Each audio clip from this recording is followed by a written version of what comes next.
بسم اللہ الرحمن الرحیم. Number 3, we have learnt earlier that the ماضی is made negative by using ما. جیسے آپ دیکھیں اس میں کیا کہا گیا؟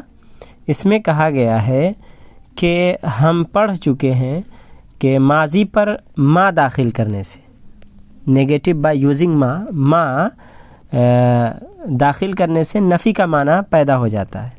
کس میں؟ ماضی پہ. اکل تو میں نے کھایا، اکل تو کا معنی. لیکن جب ہم لفظ ما لاتے ہیں اکل تو سے پہلے، فعل ماضی اکل تو اس سے پہلے، تو کیا میننگ ہو؟ تو اس میں نفی کا معنی پیدا ہو جاتا ہے. تو میننگ ہوگا کہ ما اکل تو میں نے نہیں کھایا، شیئن کچھ. I did not eat anything، میں نے کچھ نہیں کھایا. یہ انگلش میں اور اردو ترجمہ ہو گیا. آگے ہے the negative particle used with the مضارع is لا.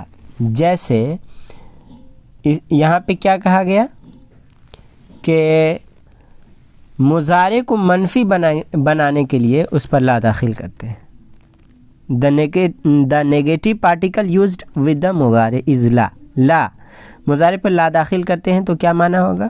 منفی کا معنی ہو جائے گا، یعنی اس میں نہیں کا معنی ہو جائے گا. لا افہمو میں نہیں سمجھتا ہوں، افہمو میں سمجھتا ہوں. لا یہاں ریڈ کلر میں دیکھیں، افہمو یہ فعل مضارع ہے، اس سے پہلے لا افہمو الفرنسیت میں فرانسیسی زبان نہیں سمجھتا ہوں. I don't understand French. Law اشرب القہوۃ I don't drink coffee میں قہوہ یعنی کافی نہیں پیتا ہوں. تو یہ آپ یاد رکھیں.